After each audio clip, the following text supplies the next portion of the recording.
How's it going, Yankee fans? Welcome back to Fireside Yankees with your boys, Alex and Ryan. Got a win yesterday. Not usual for us, but we'll take it. And Aaron Judge got back on the board in the home run category. 8 straight games he didn't hit a homer. That's kind of rare for Aaron Judge, so it was nice to see him get back on it. The offense looked a lot better. Clark Schmidt, the kid is turning into something. Like, he started the season pretty slow, but he's been excellent the last couple of weeks. To start August, 2 starts. I think he has a 2.61 ERA, so he's been really, really solid. I know Ryan posted some really fire tweets today about his success lately, so go check those out. But, today we're talking about a catcher that you guys probably do not know. This is a guy, we may have mentioned Carlos Narvaez, we may have mentioned Austin Wells, and you probably know those names. But we have a guy for you today that actually could be something pretty special. We have a guy today that Ryan thinks is the best catcher in our system, and he's got ridiculous power, and he's a good defensive player. His metrics in terms of framing are improving. He is just getting better, and the kid is 21 years old, and he just got promoted to Double A yesterday. This is a guy we could see in the next year or two at the professional level, at the top level for this Yankee club, and we want to give you guys a little bit of a breakdown on him, talk about him, because you probably have never heard his name. His name is Augustine Ramirez. Like I said, 21 years old. He's extremely young. He's ripe, but he's getting a lot better, and his offensive metrics are off the charts. So we're going to break him down for you guys and tell you why this could be a pretty special player for the Yankees in the future. But Ryan, before we dive into the good stuff, how you doing today, my friend? I'm doing pretty good. When we're talking about the catching position, I want to draw some parallels to Anthony Volpe for a second here. Not because I think Augustine Ramirez is an Anthony Volpe level prospect, but because defense really matters when we're talking about player value, right? This is not a sport that you can go out and, allow a lot of runs in and expect playoff success or even regular season success. So having a good defense and being able to prevent runs is extremely valuable, especially at certain positions. You think up the middle, center field, shortstop, and catcher. Ramirez is an excellent defensive catcher. So even if the bat never translates to the major league level, he should at least be able to provide major league value from just that alone, right? So you think of the guys like, a Kawagashioka, right? Kawagashioka isn't a generational defensive catcher. He's a pretty good defensive catcher. I'm not like knocking his defense, but he doesn't have a Gold Glove, and I don't think he is going to win a Gold Glove at any point in his career. But he is a guy who has enough defensive value and hits just enough to stay on a major league roster, right? Ramirez, on the other hand, has the upside to be a much better offensive player. And if we're comparing defensive numbers, according to Baseball Prospectus, Kawagashioka is a 9.3 defensive runs prevented. Augustine Ramirez in fewer games has 9.3 defensive runs prevented. So if we're talking a Kawagashioka level defensive catcher here with the bat that we've seen from Augustine Ramirez, who got his first Double A hit today, they played really early in the morning. It was an 11 o'clock game, and it registered at 114 miles per hour. So that's near 70 grade raw power, guys. The only guys in the organization who this season have recorded max exit velocities higher than that are Everson Pereira, Andre Chaparro, Giancarlo Stanton, and Aaron Judge. So that's pretty good territory to be in the raw power department. And unlike guys like Pereira, Chaparro, and even to an extent Judge and Stanton, Ramirez doesn't have strikeout issues. Ramirez has struck out just 16% of the time. He walks a ton. His line drive rate is going up, so that raw power is being translated more into game power. In A ball, he only had 7 home runs in 56 games with a 45.8% ground ball rate. Once he got to high A ball, 27 games, 9 home runs, just a 36.2% ground ball rate. So a big thing here too is that he had his swinging strike rate go down. So from 10.3% to 9.1%, he's getting more loft on his swing. He's elevating the ball a little bit more, and he's not sacrificing whiffs, and he's most importantly not sacrificing like line drives or anything like that. So overall, the offensive profile is really good here, right? When you elevate the ball in the air, when you have really good raw power, when you don't sacrifice contact for that, and when you still have pretty good plate discipline and make good swing decisions, your offensive profile is really high ceiling and really high floor. So, if that translates to Double A, maybe it's a 120 to 125 WRC plus, and then that carries over to Triple A into let's say a 110, 115. If he's a league average hitter with really good defense, that's a starting catcher. That's a starting catcher on a lot of baseball teams. The Yankees do not have league average offense from their catcher. I'm not saying league average for a catcher. I mean league average in general. If you got a 100 to 105 WRC plus bat with plus defense, that player is a 3.5 to 4 win player. So, overall, and I kind of want to pass this back to you, Alex, in the sense of where this team's kind of headed directionally.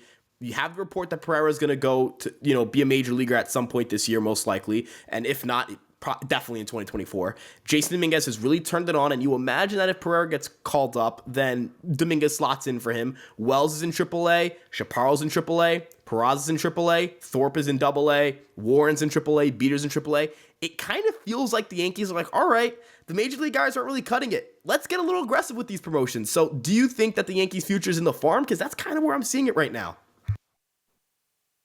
Look, the future of our team, it needs to be coming from our system. I mean, the truth is simple.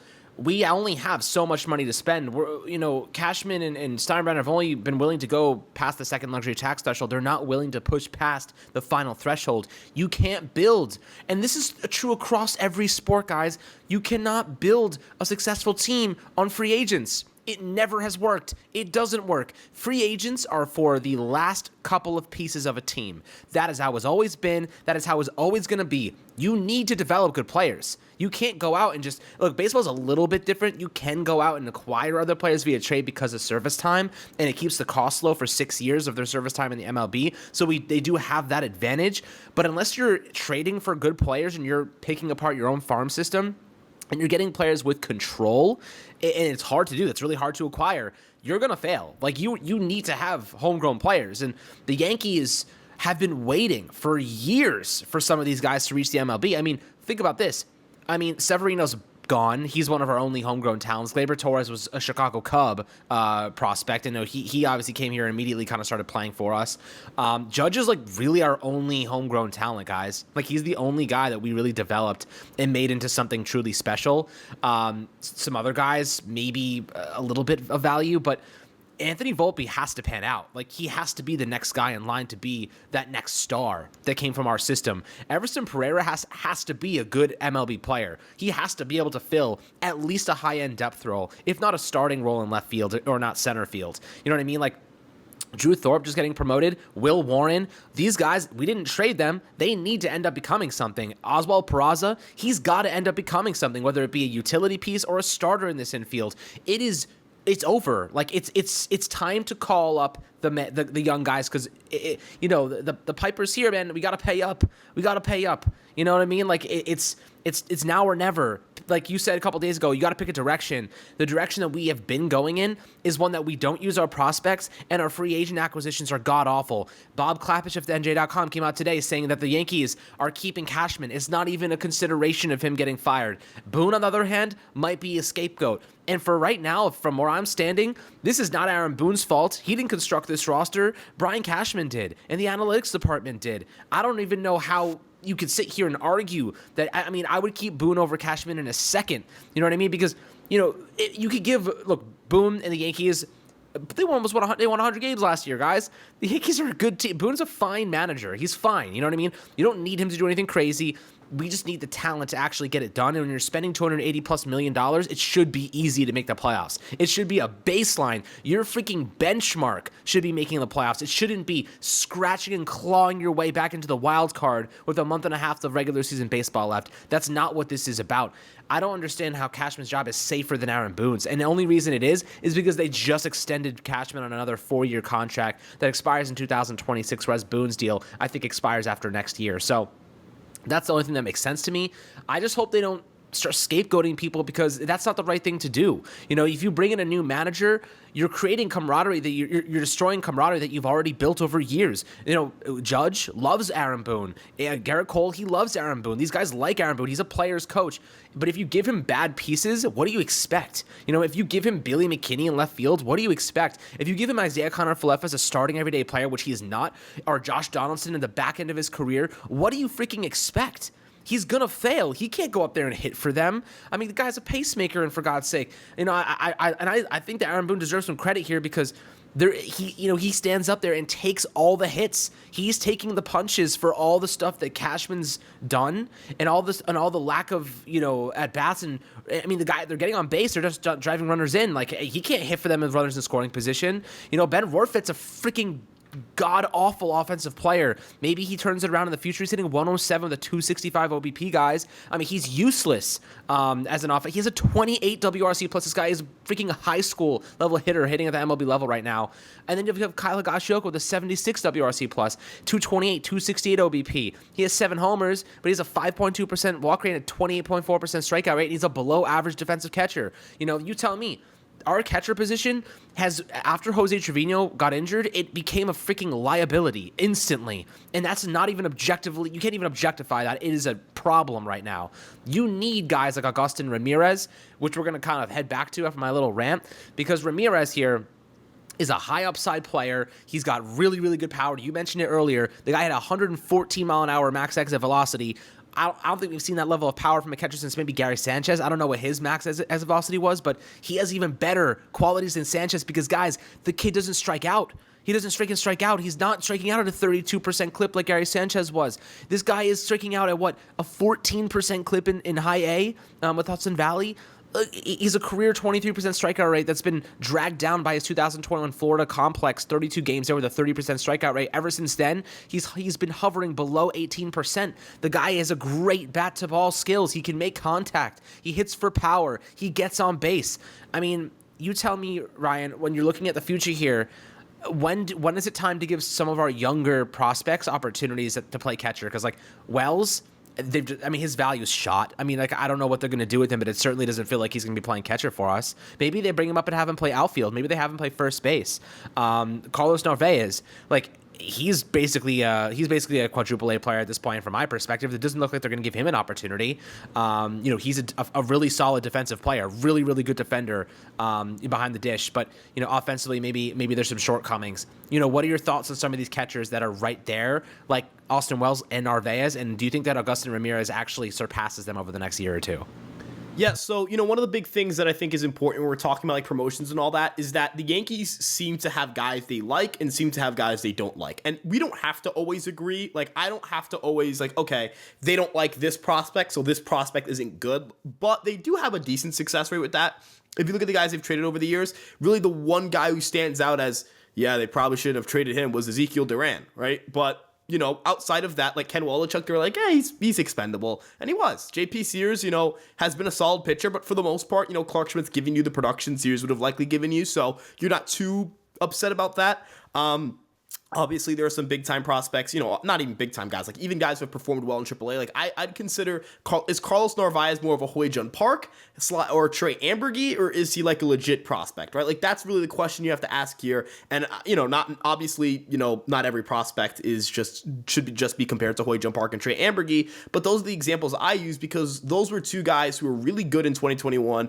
The Yankees needed an outfielder, they needed help in the infield, and they never went to either of these two guys. They went to Park for like a pinch hit at bat and Ambergy for like one start. And then they traded Park for Holmes, and then Ambergy got released, and he's bounced around the minor leagues, and same thing with Hoyjun Park. So, you want to make sure that you're hitting in on certain tools. And I'm not sure Narvaez has those tools to be like, a legit MLB starter, but I think Ramirez does. And, for the catcher position, it's always interesting when we're talking about like who should come up, who should work with the pitchers, because the pitchers do have a call in this, right? Like if Garrett Cole says, I like pitching to this guy over that guy's going to start when Garrett Cole starts, right? People may not like that, but again, preventing runs is super important. And you don't want to just throw a guy out there. Like I like Austin Wells a lot, but you don't want to just say, all right, go catch Garrett Cole, or hey, go catch, Clay Holmes' nasty sinker and sweeper, right? Like go ahead and try that. Like that's really hard. These are tough things to do. And you also want to have familiarity and rapport with your pitching staff. So that's always tough. He didn't get a full spring training. He had a bruised rib. So it's not like he's worked with the major league guys much. Though Rodon liked pitching to him. I think Nestor may have pitched. No, he did not. He just missed Nestor.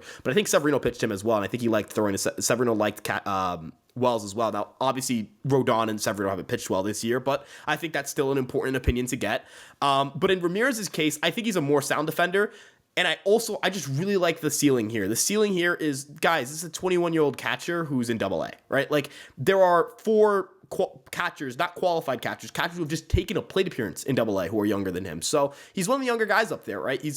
He's got an opportunity if he plays really good baseball from here on out. Maybe next year starts out in AA and fights his way into AAA. Could this be kind of an Everson Pereira timeline? He got promoted at a similar time to Pereira, at the same age as Pereira. Will be entering his age 22 season. Next year will be his age 22 season. It's kind of a very similar timeline here, and we see Pereira as a guy they might promote this year. And he has way bigger concerns in terms of plate discipline. There are legitimate concerns the guy might strike out 40% of the time when he comes up, right? Ramirez, you don't have those same concerns. So, I don't think Ramirez is necessarily top 100 guy yet, but if he plays in AA, yes. If he plays in AA, it translates absolutely. And as you mentioned, trying to transition more to the youth. Next year, the Yankees are going to have openings all over their roster, right? Obviously center field, Bader is a free agent, so he's not someone you can just pencil in center. They don't still have a left fielder. Judge is in right. Gleyber's currently penciled in at second. Volpe at short. You have third base open, you have first base kind of like, can Rizzo get moved? Is Rizzo like the long-term solution there, or even the short-term one? Catcher feels like kind of it's up in the air. There's a rotation spot up for grabs. There are some bullpen spots that are going to be up for grabs. And I think the Yankees need to go out and get at least one big position player free agent, someone that can at least stable. It doesn't even have to be like a big-time signing, just someone that gives them big-time offense. And then you can go with your youth. Like, if you get at third base, let's say you get Heimer Candelario and, you pick up like a replacement at first base, someone who's like, who could really hit. I don't know. And then you say like, hey, Pereira and, an out, hell, you don't even have to, like maybe Jason, maybe Dominguez, right? Like maybe you go the Volpe route there. I don't know, but, it seems like, and at catcher you have Wells, you could just kind of throw in there and have Trevino be the backup, Wells versus righties, Trevino versus lefties. That'll play. And you can have Trevino just start every game cold pitches. That'll work too. And you can throw Wells at DH. Stanton's mobility, like can he go play right field as much as he has this year? If he could do that, that opens up opportunities, right? But a lot of those holes that they have to plug in, they are gonna have to do internally because, as you mentioned, they spent a lot of money on this team. Hal Steinbrenner is not going to be very happy at the end of the season. I know people don't like Hal Steinbrenner. I have my opinions on Hal Steinbrenner, but I know one thing. He's not going to be very happy. He just footed the bill for $293 million, and the team likely won't make the playoffs, right? Like, he won't get playoff revenue. He made a profit, but, not where he's looking at. I don't think I don't know. Cashman's job may be safe, but I don't think he's very happy with Cashman right now, right? They have a great relationship, but, and as you mentioned, you can't really blame Boone for this. Like, end of the day, like, yes, Hal didn't okay the sell, but you shouldn't have been there in the first place. Like, you shouldn't have been bad enough to sell in the first place. That's on Cashman. But end of the day, like, Alex, they're not going to get the green. There's not even a lot of guys to really spend on. Like, Shohei, yeah, sure, but we're not signing Shohei, right? Like, he's going to the Dodgers. I'm just letting everyone know he's going to the Dodgers. You have, like, Cody Bellinger. Like, what is he getting, like, $100 million or is it $200 million? If it's $200 million, we're not fishing there. And I'm okay not giving him $200 million. Heimer Candelario's not going to get a lot of money. Matt Chapman, like, is he going to get big money? I don't know. This free agency isn't one we're going to be throwing a lot of cash around. So a lot of those holes are going to have to be filled internally. And I'm kind of excited for it, right? Like, I'm for that. Like, that's a direction. That's taking a direction. And I'm kind of getting bored of seeing, like, a slow, unathletic roster, right? I'm not going to say unathletic. These are all athletes. But a slow roster that there are a bunch of, like, mid-30s guys who keep getting hurt. So you kind of want to change from that. I feel like if you look at what made those 2017 to 2019, 2020 offenses really good is that they had the same guys kind of playing every single year, right? Catcher, like Sanchez wasn't perfect, but Sanchez between that time was a pretty good hitter. Judge, obviously, Gleyber, you had Didi for 3 of those 4 years. You had Gio and Voit fill in for 3 of those 4 years as well. You had Hicks in there who was good at that time. You had Gardner in there who was good at that time. Realistically, you had your lineup kind of set in stone. Stanton as well for 3 of those 4 years. For a lot of that time frame, I think the Yankees need to figure out how to do that again. Get a core, get something going, a group of guys that you just keep together for 3 or 4 years, and they give you performance. And hey, maybe all it takes is one good run in the postseason, and we'll forget all of the last 14 years. So, yeah. Yeah, well, we can hope that we forget all the last 14 years, but from where I stand, this team is not close to a World Series. I think that they could be, but there needs to be wholesale changes in the way this team is constructed. You know what I mean? I just don't know. It seems to me that they've went all in on analytics. They went all in, and Cashman's hiding behind that. You know what I mean? Like, he's like, oh, the analytics guys told me to do it, but he's the one that put them in place. They told me not to do this. They told me to sign Frankie Montas. They told me to sign Carlos Rodon. I don't know what the equation is, because think about it. Like, analytics, you're looking at what a player's value is going to be to your team in the future based on what he's done in the past. Maybe it doesn't always factor in a lot of the variables. Maybe it doesn't always factor in the fact that Carlos Rodon's been injury-plagued his entire career. We estimate that he's going to give us this, but what if he doesn't give us this? You know what I mean? Like, Frankie Montas. Look, the analytics department isn't going to do the medical for Frankie Montas. The analytics department didn't fail to see that he was injured when they got him. You know what I mean? There are things here that are happening that analytics cannot solve, that cannot correct, that cannot predict. But I will say this. We know Frankie Montas had a shoulder injury. Terrible move. We knew Carlos Rodon was injury prone. We supported that deal for what it's worth. We wanted Carlos Rodon. And I think that he will end up becoming a very solid Yankee for us long term. But the truth is simple. We wanted Carlos Rodon because Hal Steinbrenner said, we're not done yet. And he said, we're going to be adding offense. And we didn't do that. You know what I mean? If you get Rodon and you go out and get another offensive piece, I don't know who that would have been. We could say we might be sitting here having a different conversation because we had an actual left fielder, an actual outfield. You know what I mean?